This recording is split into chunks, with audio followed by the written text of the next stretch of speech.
of materials. So we are currently live right now on YouTube. You can start the meeting at any time. Okay, thank you. It is 4 o'clock. I will call the meeting to order. This is a virtual meeting of the Projects and Services Committee for LAVTA. May we have a roll call, please? Yes, Vice Chair Bonanno. She was here. I wonder if it's difficult. Oh, wait, hold on one second. Let me check attendees. No, she dropped off. Let's go on. And Director Brown. Here. Chair Josie. Here. Director Halbert is absent right now. Should we wait a moment and see if she comes back? Yeah, let's give her just a moment. She was here. I'm wondering if she had technical trouble. That's what I'm thinking too. Yeah. Okay, who's got the Jeopardy music ready to cue?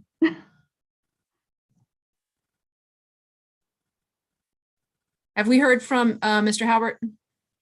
No, I have not. Michael? No, I haven't. I'll give him a quick text here. I imagine he's just wrapping up whatever he was doing prior to this, and he's usually pretty good about letting us know when he can't make it. Yeah.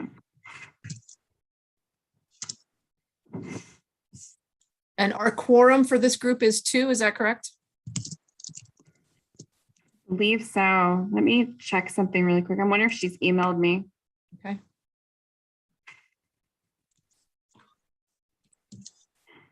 Sometimes she can just call in and that works better. Mm-hmm. Yeah, no, she hasn't emailed me. Oh, there she goes.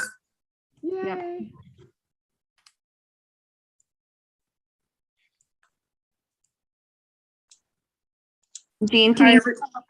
Gina, can you hear me? Yes, I can. I'm on my phone. I lost power and it wasn't quick enough for me to get on iHotspot. So I'm going to use the phone if that's okay. No That's worries. fine. We lost you just as we started roll call. Yeah, so this is roll call right now. Vice Chair Bonanno. Here.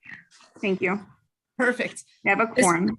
Thank you. This meeting is open to the public. Members of the audience may address the committee on matters that are within the general subject matter, not necessarily on the agenda. Do we have any speakers wishing to address the committee? So I don't see anybody with their hand raised as the attendees in this meeting. I also didn't receive any comments via email. Okay. Then we will move on to item 4, which are minutes from the September 27th meeting. Do I have anybody that wants to either make a change or a motion? I would move approval. Thank you. Bonanno. Second by Brown. Thank you. Any discussion? Okay, all in favor? Oh, I guess we need a roll call for this, don't we? Jennifer, do we need a roll call on this? I would be right. Sorry. Vice Chair Bonanno. Yes. Aye. Director Brown. Yes. Chair Josie. Yes. Motion passes. Thank you. On to item number 5, engineering support services extension for shared autonomous vehicle project. Do we have a staff report? Yes, we do. Awesome. Can you hear me okay? You can. Perfect. So as you know, implementing a new service, especially a first of its kind, is a tremendous undertaking. So in preparation for phase 2 of the SAV project, staff issued an RFP early this year for engineering support services. The scope of that RFP includes conducting a rideshare forecast for the service, evaluating mobility hubs and stops for the route, assisting with grant application, and providing technical support during the testing, deployment, and procuring of communication system at the intersection. So in February 2021, a contract was awarded to Gray Bowen Scott, or GBS. To date, GPS has done an exceptional job to help advance the project. However, the original budget of approximately $50,000 has been exhausted. And that's why staff is here today to request for a contract extension and add an additional $120,000 to be used in the next 12 months. With this funding, GPS will assess the feasibility of the SAV and its supporting equipment storage, turnaround area, charging infrastructure. Sorry, I'm late, guys. I'm here. Thank you, Mr. Howard. Fare collection infrastructure, stop and shelter elements, and any other physical or technical features. GBS will provide ongoing assistance in engaging the local businesses for their support for the SAV project, and if needed, net negotiation to implement TDM strategy. And lastly, GPS will provide expert advice on technical issue. They will help coordinate with the City of Dublin, MTC, the SAV vehicle manufacturer, signal communication system vendors, and any other SAV project-related work authorized by LAVTA. In terms of the fiscal impact, the funding for this task order is included in the fiscal year 2021-22 approved budget. So with that, staff recommend that the P&S committee refer resolution 33-2021 to the board of directors, authorizing the executive director to execute task order 2 between LAVTA and GBS for engineering support services for the SAV project for a not to exceed amount of $120,000. With that, I'll be happy to answer any questions. Thank you, Tone. Do we have any questions from the committee? Not for me. I'm not seeing any hands. Committee member Bonanno, I know you can't raise your hand. Do you have any questions? I do not. Actually, there is a raised hand function on my phone, but I do not have any questions. Thank you. Okay, great. In that case, I'll entertain them. Yes, Committee member Brown, do you have a question? There we go.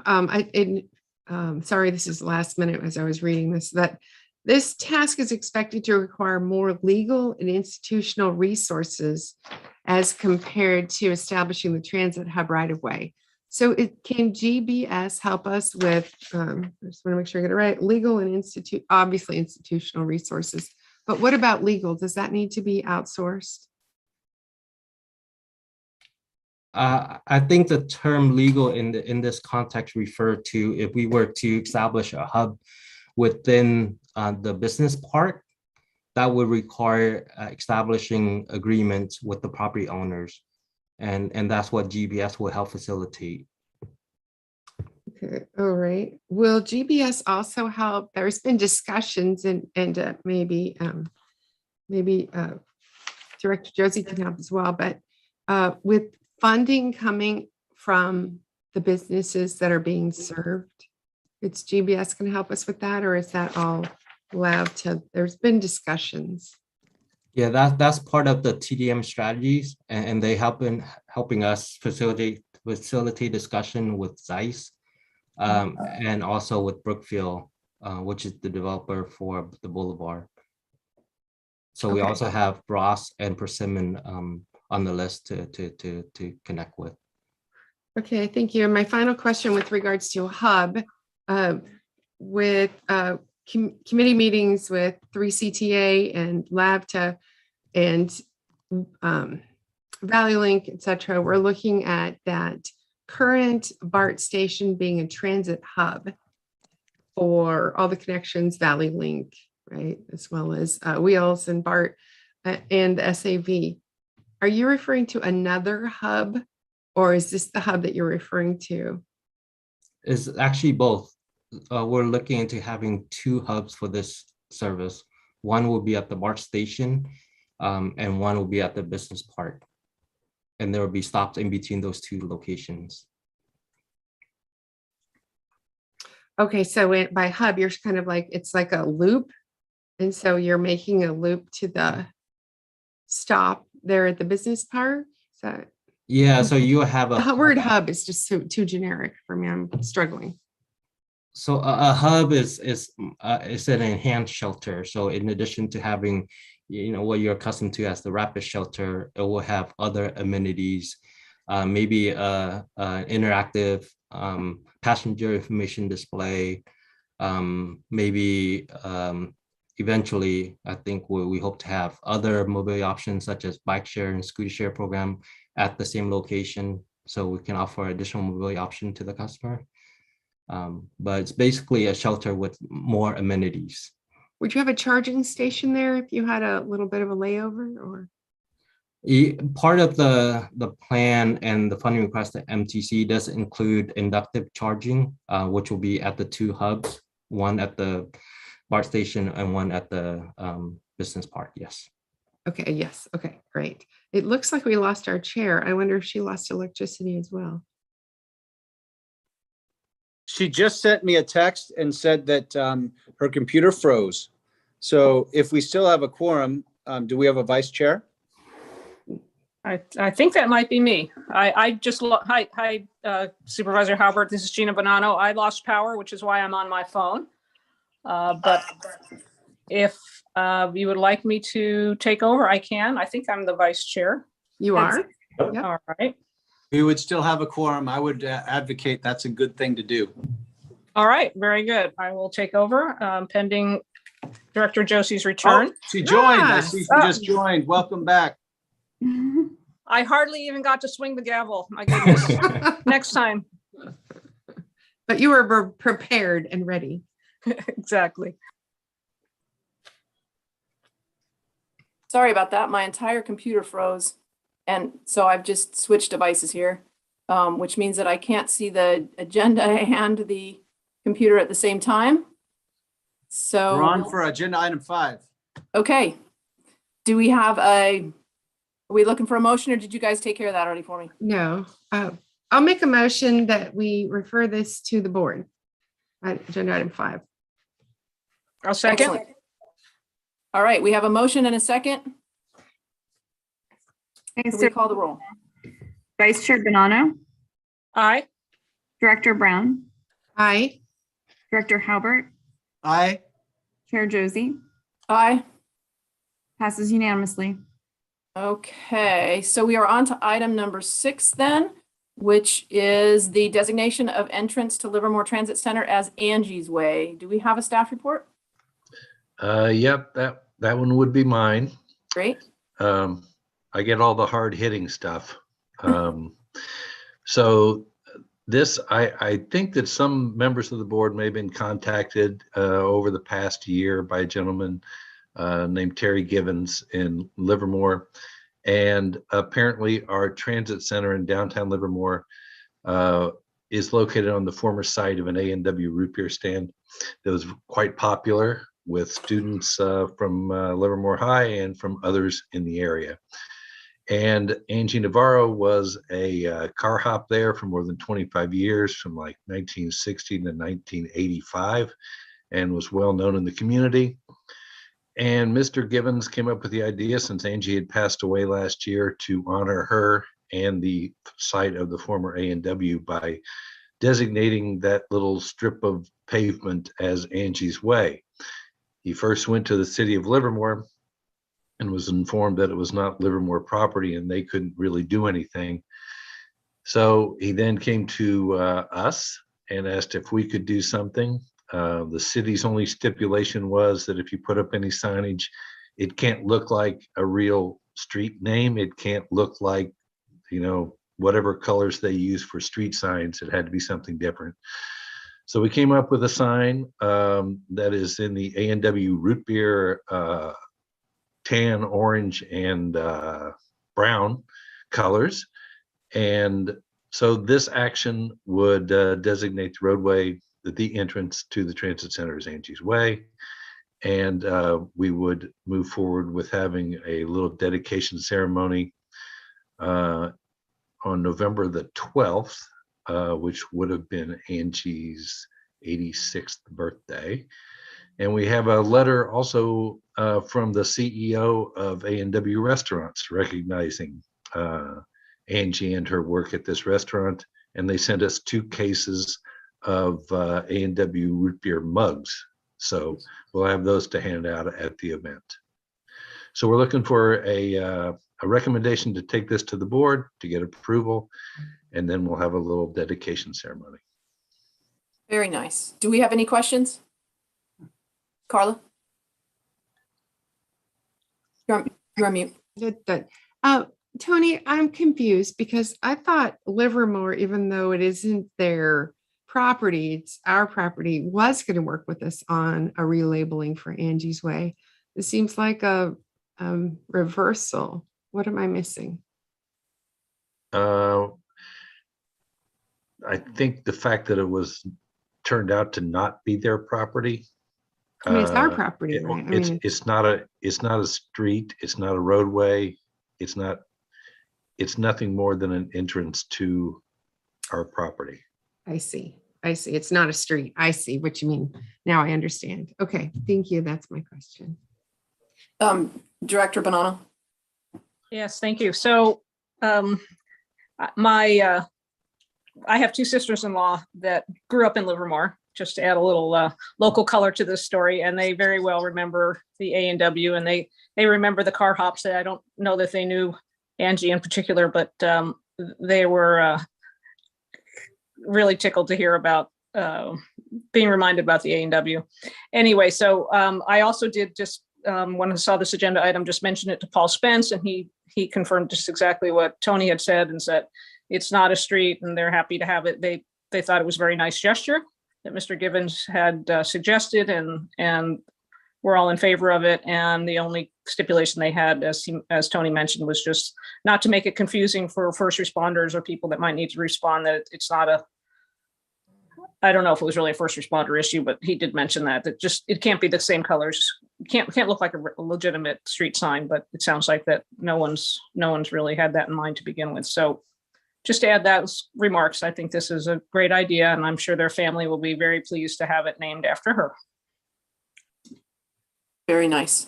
If there's no further questions, then I'll entertain a motion.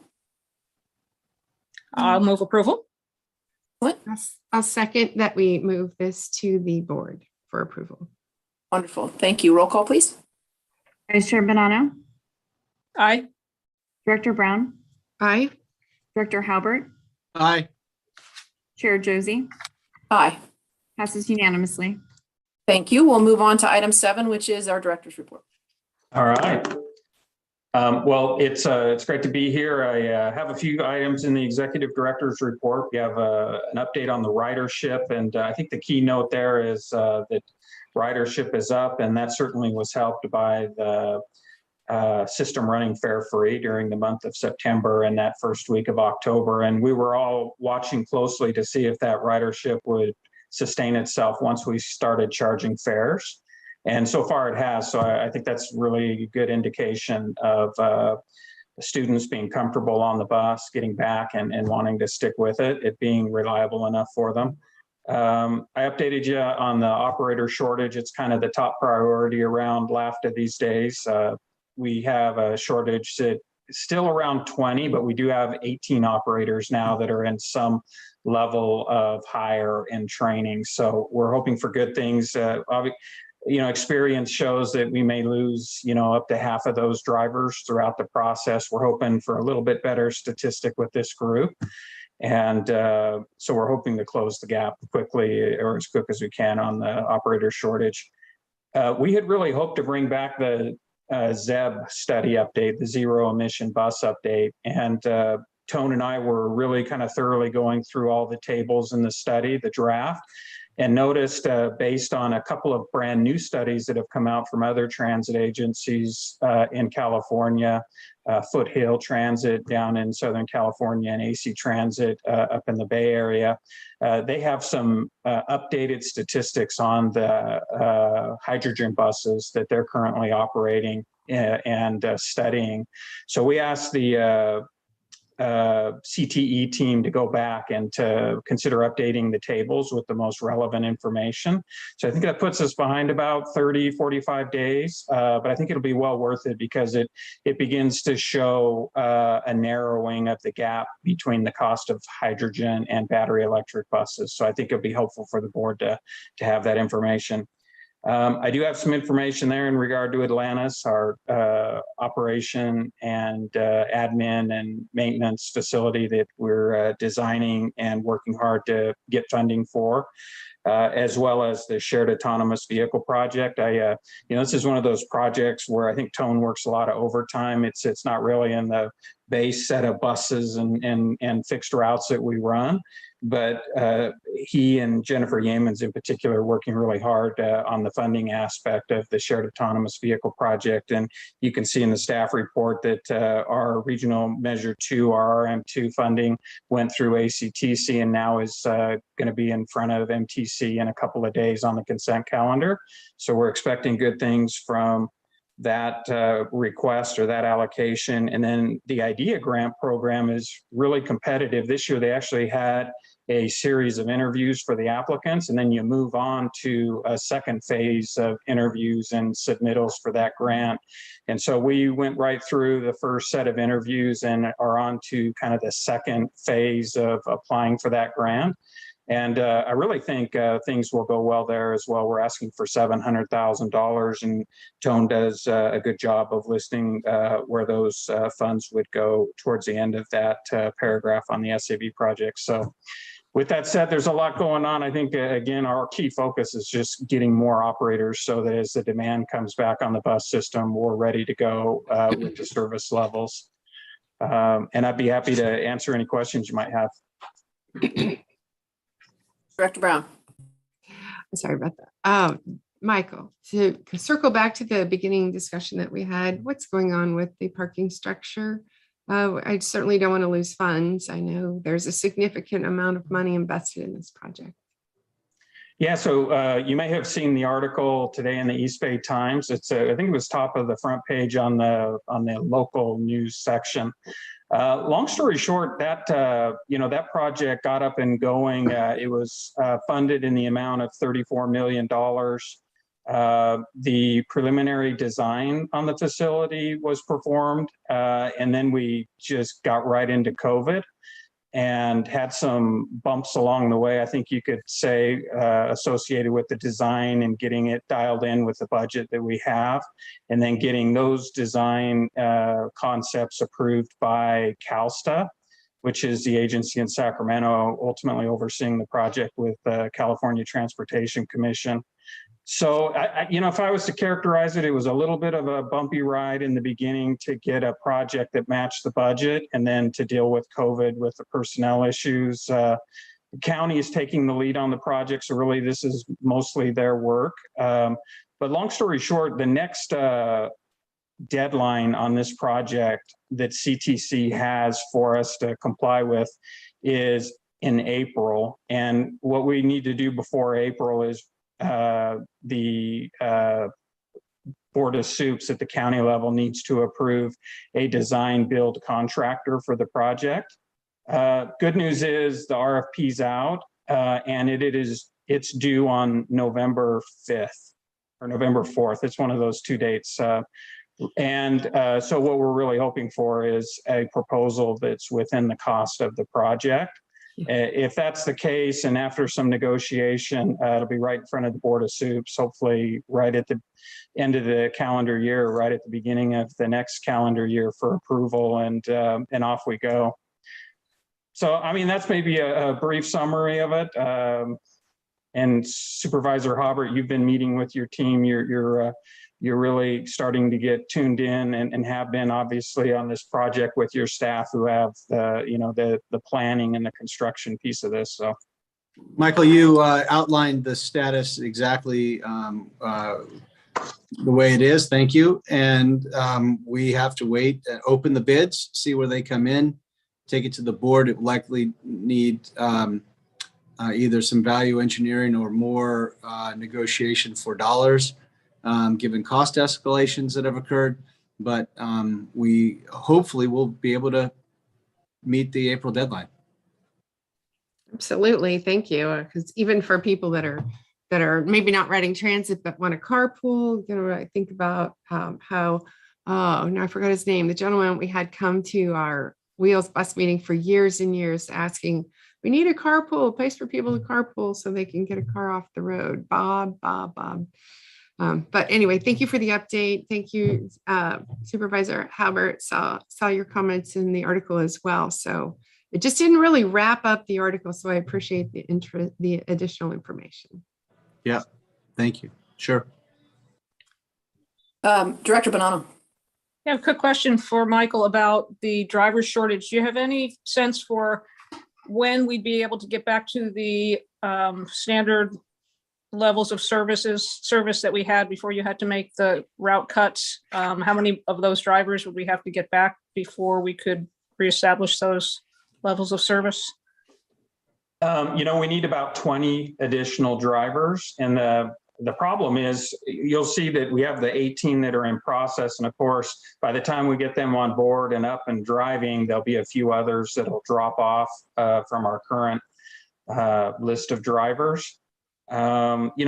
Timing wise, I'm just hoping maybe by the summertime. The interesting twist to it is that, as you've been seeing in the media, employers aren't calling their employees back the way we perhaps thought they might. So in regard to running just full bore, all the pre-COVID service, not sure that would necessarily increase the ridership from the folks that are not currently using the system that used it before. Okay, I just wondered whether it was some fraction of the 20 that would allow you to sort of gain back some of that service. But it just may be a reoptimization given the driver shortage and ridership that you're thinking about. So yeah, that's right. Thank you very much. Okay, well, thank you very much for your report. I'm not seeing any other questions. Am I missing anybody? Okay, wonderful. So let's see, next we have the preview of next meetings.